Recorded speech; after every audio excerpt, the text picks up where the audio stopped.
اعوذ باللہ من الشیطان الرجیم، بسم اللہ الرحمن الرحیم۔ شروع کرتا ہوں اللہ کے نام سے جو بڑا مہربان اور نہایت رحم کرنے والا ہے۔ بسم اللہ الرحمن الرحیم۔ صرف 3 مرتبہ یہ سورت پڑھیں۔ دوران ویڈیو ہی مشکلات ختم نہ ہوئیں تو میرا گریبان پکڑ لینا۔ 1.25 لاکھ اولیاء، بزرگوں، ہستیوں کا آزمایا عمل۔ محترم ناظرین، قرآن مجید کی وہ سورت جسے صرف 3 بار پڑھتے ہی اللہ پاک اس کی مشکلات ختم کر دیتے ہیں، اور یہ سورت وہی پڑھتا ہے جسے اللہ چن لیتا ہے۔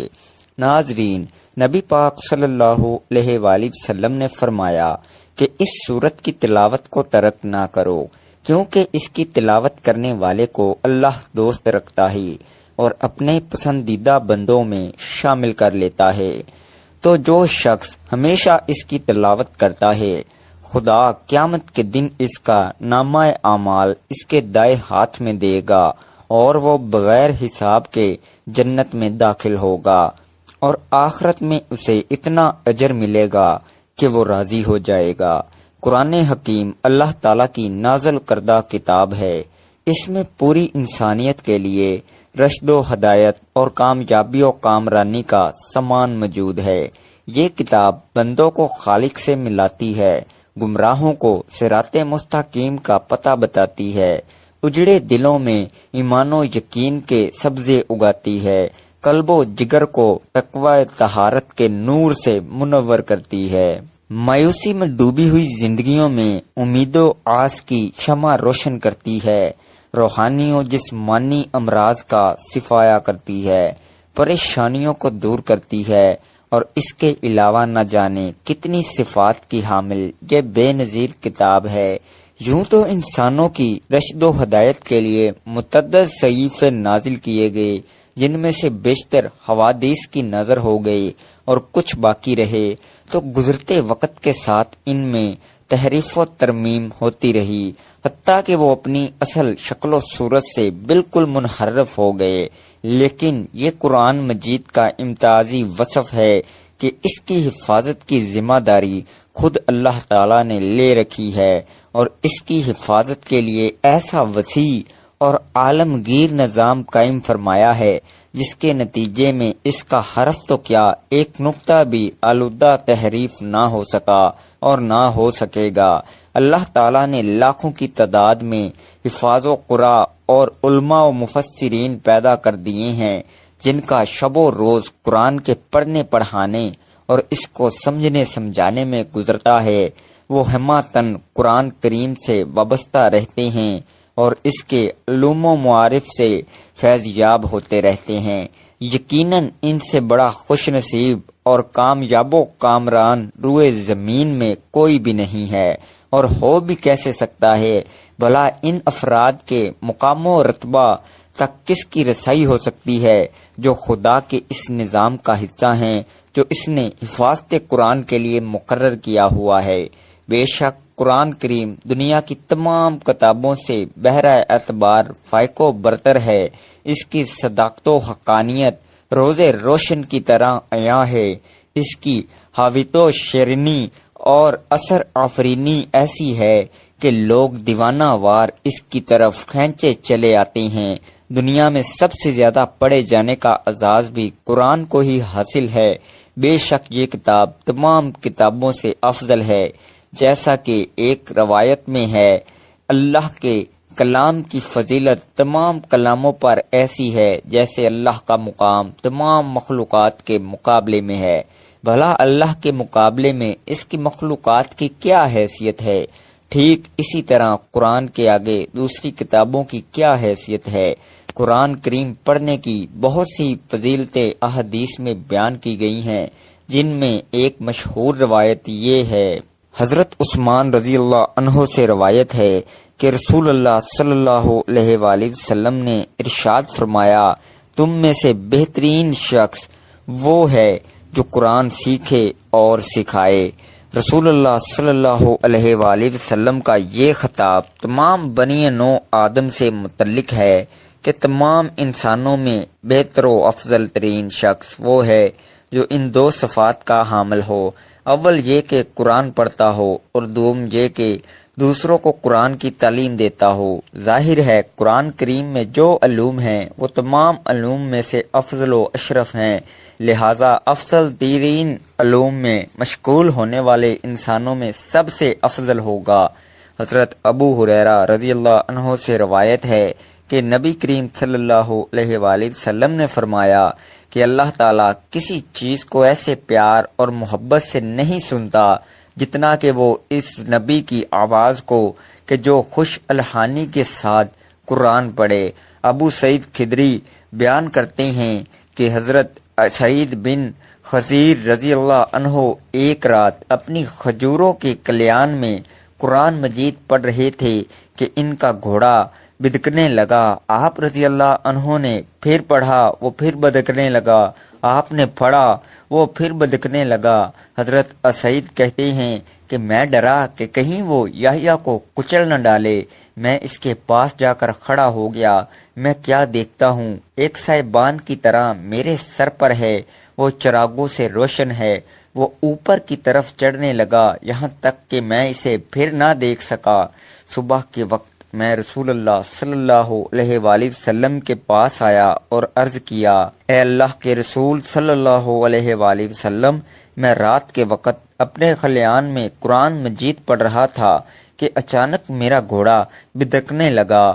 تو رسول صلی اللہ علیہ وآلہ وسلم نے فرمایا، ابن حضیر پڑھتے رہو۔ انہوں نے عرض کیا کہ میں پڑھتا رہا، وہ پھر اسی طرح بدکنے لگا۔ رسول اللہ صلی اللہ علیہ وآلہ وسلم نے فرمایا، ابن حضیر پڑھتے رہو۔ انہوں نے عرض کیا کہ میں پڑھتا رہا، وہ پھر اسی طرح بدکنے لگا۔ تو رسول صلی اللہ علیہ وآلہ وسلم نے فرمایا، ابن حضیر پڑھتے رہو۔ ابن حضیر کہتے ہیں کہ میں پڑھ کر فارغ ہوا تو یحییٰ اس کے قریب صاحبان کی طرح دیکھا کہ اس میں چراغ سے روشن تھے اور اوپر کی طرف چڑھا، یہاں تک کہ اسے میں نہ دیکھ سکا۔ تو رسول صلی اللہ علیہ وآلہ وسلم نے فرمایا، وہ فرشتے تھے جو تمہارا قرآن سنتے تھے، اور اگر تم پڑھتے رہتے تو صبح لوگ ان کو دیکھتے اور وہ لوگوں سے بشیدہ نہ ہوتے۔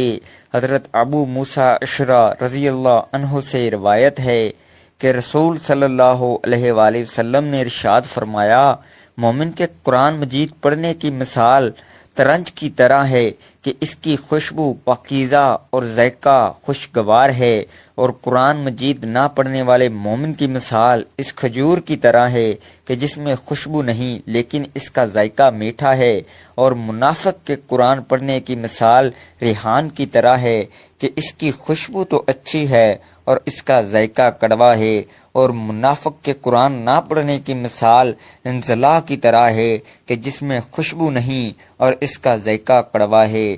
حضرت عائشہ رضی اللہ عنہ فرماتی ہیں کہ رسول صلی اللہ علیہ وآلہ وسلم نے ارشاد فرمایا کہ جو آدمی قرآن مجید میں ماہر ہو وہ ان فرشتوں کے ساتھ ہے جو معزز اور بزرگی والے ہیں، اور جو قرآن مجید اٹک اٹک کر پڑھتا ہے اور اسے پڑھنے میں دشواری پیش آتی ہے تو اس کے لیے دوہرا اجر ہے۔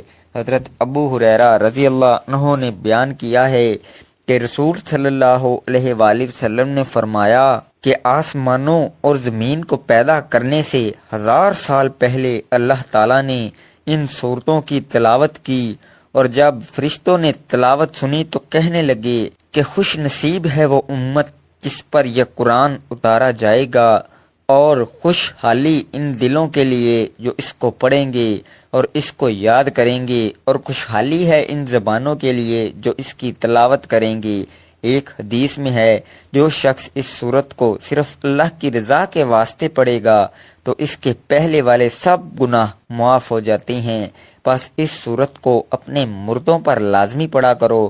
تو یہ سورت کم از کم دن میں 1 مرتبہ اس کو لازمی پڑھے، کیونکہ جو اس سورت کی تلاوت کرتے ہیں اللہ اسے پسند کرتے ہیں اور اس کو ولی اللہ بنا دیتا ہے۔ تو آپ بھی اس سورت سے دوستی کر لیں، اللہ کی رضا کے لیے 1 مرتبہ روزانہ پڑھیں۔ اللہ آپ سے اتنا خوش ہوں گے کہ آپ کی زندگی کی تمام پریشانیاں جو ہیں انشاءاللہ ختم ہو جائیں گی۔ جیسا چاہیں گے ویسا ہی ہوگا۔ قرآن مجید اللہ کا کلام اور رب کی آخری آسمانی کتاب ہے۔ پورا قرآن خیر و بلائی اور رحمت و برکت کا اور شفا کا سرچشمہ ہے۔ اس پر ایمان لانا، تلاوت کرنا، آیات میں تدبر کرنا، عمل کرنا، شفا کے لیے قرآنی آیات پڑھ کر دم کرنا اور پوری زندگی اس کے مطابق گزارنا، یہ قرآنی کا حق ہے۔ البتہ رسول اللہ صلی اللہ علیہ وآلہ وسلم نے کچھ صورتوں اور آیتوں کی خصوصی فضیلت بیان فرمائی ہے۔ انہی میں سے ایک صورت سورہ ملک بھی ہے۔ سورہ ملک کی 3 فضیلتیں صحیح احادیث میں موجود ہیں۔ پیارے نبی صلی اللہ علیہ وآلہ وسلم اس سورہ مبارکہ کی تلاوت کیے بغیر نہیں سوتے تھے۔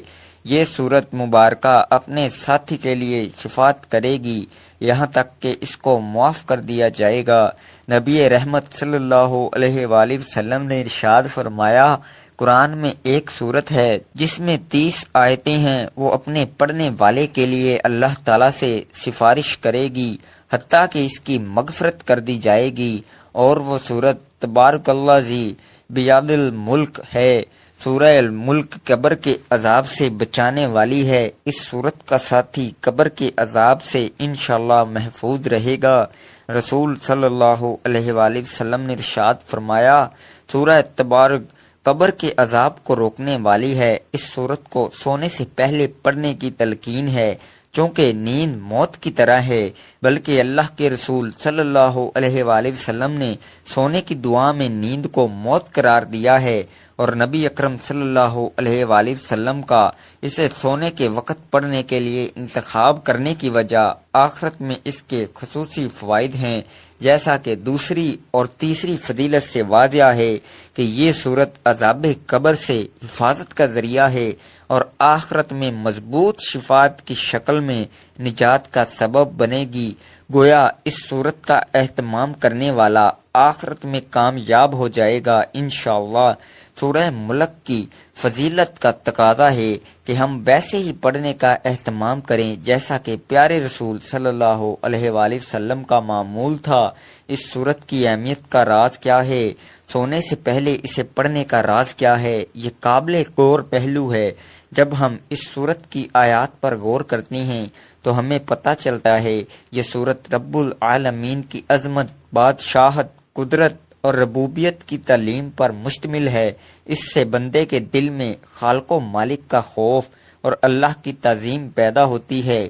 اس سورہ مبارکہ میں اللہ نے تنہائی میں خوف الہی کے فوائد کا ذکر کرتے ہوئے ارشاد فرمایا، بے شک جو لوگ اپنے پروردگار سے غیبانہ طور پر ڈرتے رہتے ہیں ان کے لیے بخشش ہے اور بڑا اجر و ثواب ہے۔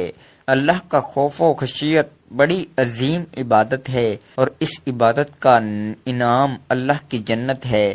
سورہ ملک زندگی کا مقصد خالق کائنات کی تعظیم اور رب العالمین کی محبت سکھاتی ہے، رب عزیز کی قوت و طاقت کا درس دیتی ہے، رب سے بغاوت اور کفر کے برے انجام سے ڈراتی ہے اور بندگی کرنے والوں کے لیے سعادت عظمیٰ کی بشارت سناتی ہے۔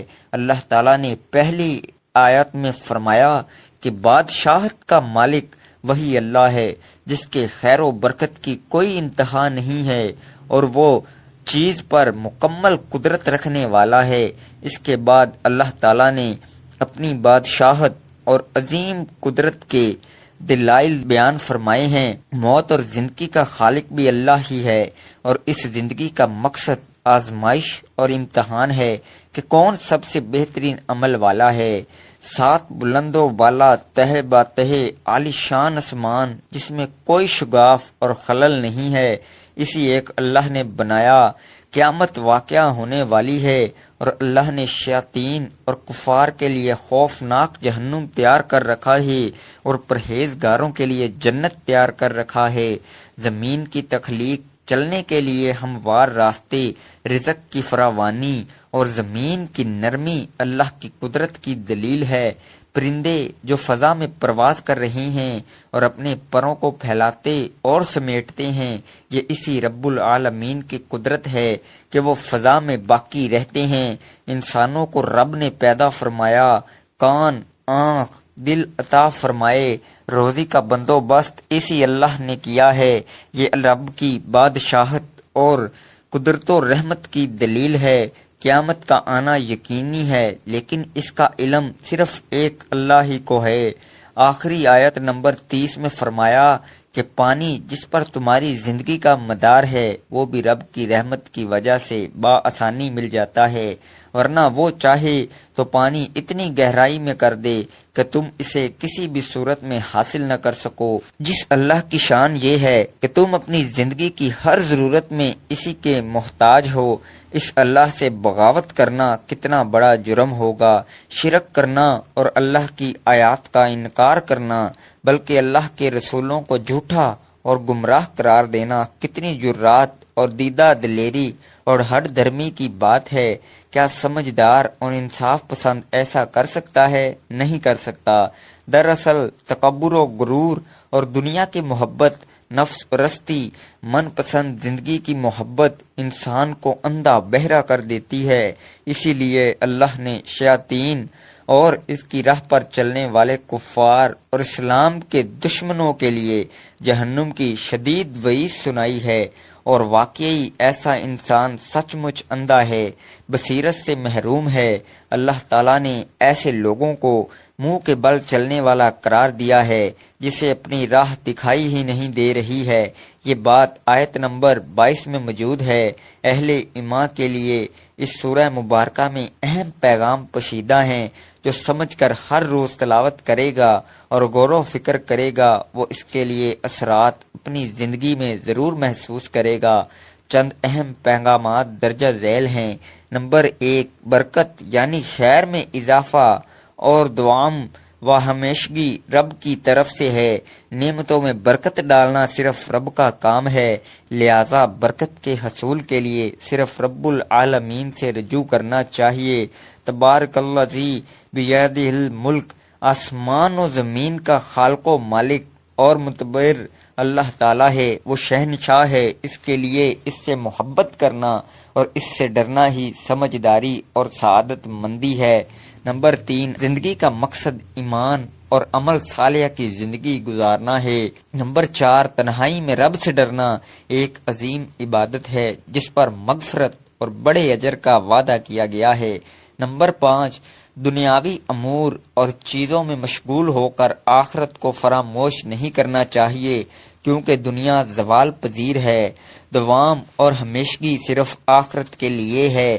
نمبر 6، کائنات میں موجود آیات الہی، مثلا آسمان و زمین، سورج، چاند، مختلف قسم کے پھل پھول، اناج، پیڑ اور پودے وغیرہ پر غور و فکر کرنا چاہیے تاکہ رب کی تعظیم پیدا ہو، کیونکہ مخلوق کی عظمت خالق کی عظمت کی دلیل ہے۔ صراط مستقیم یعنی اسلام پر چلنے والا رب العالمین کی نظر میں قابل تعریف ہے، اور اس کی بصیرت اور بصارت کی گواہی رب نے خود دی ہے۔ نمبر 7، اللہ نے ہمیں پیدا کیا، کان، آنکھیں، دل عطا فرمایا تاکہ ہم شکر ادا کریں۔ ہر نعمت کا تقاضا ہے ہم اپنے رب کا شکر ادا کریں۔ نمبر 9، ایمان اور توکل اللہ ہدایت کی پہچان ہے اور اہل ایمان کا سب سے مضبوط وصف اور سہارا ہے۔ اس کے برعکس شرک اور رب سے دوری کھلی ہوئی گمراہی ہے۔ نمبر 10، قیامت کا علم صرف اللہ کو ہے۔ یہ اللہ کے وسیع علم کی دلیل ہے، بلکہ اللہ تعالیٰ سینے کے پوشیدہ خیالات کو بھی جانتا ہے۔ یہ صورت اہل ایمان کو بندگی کے آداب سکھاتی ہے، اور ایمان، عمل صالح، خشیت الہی، آخرت اور جنت و جہنم پر ایمان، رب کی شکر گزاری، غور و فکر، استقامت علی الدین، توکل اللہ اور رب العالمین سے ہمیشہ ڈرنے اور محبت کرنے کی تعلیم دیتی ہے۔ اللہ تعالی ہمیں اس سورہ مبارکہ کی تلاوت کرنے کی توفیق عطا فرمائے، آمین۔ دنیا میں عمومی طور پر انسان مالی پریشانیوں میں جکڑا رہتا ہے، لیکن اس کا حل بھی قرآن مجید میں موجود ہے۔ سورہ ملک کی تلاوت کرنے سے نہ صرف آپ کے رزق میں کشادگی ہوتی ہے، بلکہ قرضوں سے بھی نجات مل سکتی ہے۔ اسی طرح اور کچھ فوائد ہیں، وہ کچھ یوں ہیں۔ فراختی رزق کے لیے ثواب کے علاوہ رزق کی فراخی کے لیے ہر روز نماز عشاء کے بعد 3 بار سورہ ملک پڑھیں، اول و آخر 11 مرتبہ درود پاک پڑھیں۔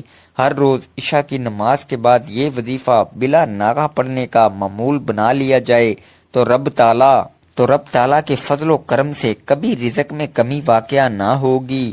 غربت، تنگ دستی اور افلاس دور کرنے کے لیے ہر جمعہ کو نماز عشاء پڑھ کر مصلی پر بیٹھیں اور اول و آخر 11 بار درود پاک پڑھیں۔ درمیان میں 3 مرتبہ سورہ ملک پڑھیں، پھر رب تعالیٰ سے دعا مانگیں اور کسی سے بات چیت نہ کریں۔ حق تعالیٰ نے چاہا تو چند ہی دنوں میں اس پر خدا کا بے انتہا انعام و اکرام ہو جائے گا۔ بوضو حالت میں 3 مرتبہ سورہ ملک پڑھ کر اپنے کان کے مال پر دم کریں۔ اللہ تعالیٰ نے چاہا تو دکان خوب چلے گی اور گاہک وافر مقدار میں دکان پر آئیں گے۔ جس کسی پر بہت زیادہ قرض واجب الادا ہو اور وہ قرض ادا کرنے کی طاقت نہ رکھتا ہو تو اسے چاہیے کہ وہ ہر نماز کے بعد اول 11 مرتبہ درود پاک پڑھے، پھر 1 بار سورہ ملک پڑھے۔ سورہ ملک پڑھنے کے بعد پھر 11 مرتبہ درود پاک پڑھے۔ حق تعالیٰ نے چاہا تو غیب سے قرض کی ادائیگی کا سامان پیدا ہو جائے گا اور پریشانی جاتی رہے گی۔ جو شخص غربت و افلاس کا شکار ہو اسے چاہیے کہ وہ ہر روز فجر کی نماز کے بعد 1 مرتبہ سورہ ملک پڑھے۔ پردہ غیب سے ایسا سامان پیدا ہوگا کہ اس کی مالی پریشانی خوشحالی میں بدل جائے گی، گھر کے حالات ٹھیک ہو جائیں گے، مال و دولت کی ریل پیل ہو جائے گی۔ لیکن اس مقصد کے لیے بلا ناغہ سورہ ملک کا ورد کرنا ہی مطلوبہ مقصد کو پورا کرتا ہے۔ محترم ناظرین، نماز کے وقت اللہ تعالیٰ نمازی ہی کی طرف متوجہ ہوتا ہے۔ اللہ تعالیٰ انسان کو سجدہ کرتے وقت ہی سب سے زیادہ پسند کرتا ہے۔ جب انسان نماز کے لیے تیار ہوتا ہے تو جنت کے دروازے کھول دیے جاتے ہیں اور نماز کی جانب جتنے قدم بڑھاتا ہے اس کے اتنے گناہ معاف کر دیے جاتے ہیں اور اتنا ہی ثواب اس کے حق میں لکھ دیا جاتا ہے۔ جنگ میں ہو، کوئی چاہے دشمن کی تلوار کے سائے میں یا پھر دشمن کے ڈر سے اپنی جان بچا کر بھاگ رہا ہو، اس وقت بھی نماز کو قضا کی صورت میں ادا کرنا لازم اور فرض ہے۔ یہ اسلام کا فرمان ہے اور نماز بے شک دارین کی سعادتوں کا ضامن ہے۔ اللہ عز و جل قرآن مقدس میں ارشاد فرماتا ہے، ترجمہ کہ یہ کتاب پرہیزگاروں کو ہدایت ہے جو غیب پر ایمان لائے اور نماز قائم رکھتے اور ہم نے جو دیا اس میں سے ہماری راہ میں خرچ کرتے ہیں۔ اور فرماتا ہے، ترجمہ نماز قائم کرو اور زکوٰۃ ادا کرو اور رکوع کرنے والوں کے ساتھ نماز پڑھو، یعنی مسلمانوں کے ساتھ کہ رکوع ہماری شریعت میں ہے، یا پھر با جماعت سے نماز ادا کرو۔ نماز کا متقن ترک تو سخت ہولناک چیز ہے، اسے قضا کر کے پڑھنے والوں کے لیے فرماتا ہے، ترجمہ خرابی ان نمازیوں کے لیے جو اپنی نماز سے بے خبر ہیں، وقت گزار کر پڑھنے اٹھتے ہیں۔ نماز کی اہمیت اس سے بھی پتہ چلتا ہے کہ اللہ رب العزت نے سب احکام اپنے حبیب صلی اللہ علیہ وآلہ وسلم کو زمین پر بھیجے۔ جب نماز فرض کرنی منظور ہوئی تو حضور صلی اللہ علیہ وآلہ وسلم کو اپنے عرش عظیم پر بلا کر اسے فرض کیا اور شب اسرار ادا فرمایا۔ اسی طرح اور فرماتا ہے کہ بے شک نماز مومنوں پر اپنے مقررہ وقت میں ادا کرنا فرض ہے، اور فرماتا ہے کہ نماز قائم کرو اور زکوٰۃ دو، اور فرماتا ہے، ترجمہ اپنے رب کی اس وقت تک عبادت کر جب تک کہ تیری موت نہ آ جائے۔ اسی طریقے سے اللہ تبارک و تعالیٰ نے پورے قرآن میں مختلف مقامات پر مختلف طریقوں سے 186 مرتبہ اپنے بندوں کو نماز قائم کرنے کا حکم دیا ہے، کیونکہ نماز تمام برائیوں سے روکتی ہے، جیسا کہ قرآن مقدس میں ذکر ہے۔ ترجمہ بے شک نماز تمام برائیوں اور برے کاموں سے روکتی ہے۔ اللہ تعالیٰ اپنے بندوں کو نماز پر پابندی کرنے کی تلقین اس لیے کر رہا ہے تاکہ اس کے بندے ضلالت و گمراہی کے دلدل میں نہ پھنسیں اور حق کی راہ پر گامزن رہیں۔ تمام تر اختلافات اور مصیبت سے بچے رہیں۔ اگر آپ قرآن مقدس کی تلاوت کریں گے تو بے شمار آیات آپ کو ایسی ملیں گی جو نماز کی فرضیت پر دلالت کرتی ہیں، اور اپنی جان لوگے کہ بے شک نماز ہر حال میں فرض ہے اور اس سے بچنے کا کوئی چارہ کار نہیں ہے۔ حضرت عقبہ بن عامر رضی اللہ عنہ سے روایت ہے، سید المرسلین صلی اللہ علیہ وآلہ وسلم نے ارشاد فرمایا، جو بھی مسلمان اچھے طریقے سے وضو کرتا ہے پھر کھڑے ہو کر اس طرح 2 رکعت نماز پڑھتا ہے کہ اپنے دل اور چہرے سے متوجہ ہو کر یہ 2 رکعتیں ادا کرتا ہے تو اس کے لیے جنت واجب ہو جاتی ہے۔ حضرت عبداللہ بن عمر رضی اللہ عنہ سے روایت ہے کہ حضور پر نور صلی اللہ علیہ وآلہ وسلم نے ارشاد فرمایا، جس نے نماز پر مداومت کی تو وہ قیامت کے دن نماز اس کے لیے نور، برہان اور نجات ہوگی، اور جس نے نماز کی محافظت کی تو اس کے لیے نہ نور ہے، نہ برہان، نہ نجات، اور وہ قیامت کے دن قارون، فرعون، حامان اور ابی بن خلف کے ساتھ ہوگا۔ اگر آپ کو آج کی ویڈیو پسند آئی ہے تو ویڈیو کو لائک، شیئر اور کمنٹ میں اپنی رائے کا اظہار ضرور کریں۔ اللہ تعالی ہم سب کا حامی و ناصر ہو، آمین۔ ناظرین، گزارش ہے کہ اللہ تعالیٰ کے 99 ناموں میں سے کوئی ایک نام لکھ کر کمنٹ میں ضرور شیئر کیجیے اور مجھے اپنی دعاؤں میں یاد رکھیے گا۔ جزاک اللہ۔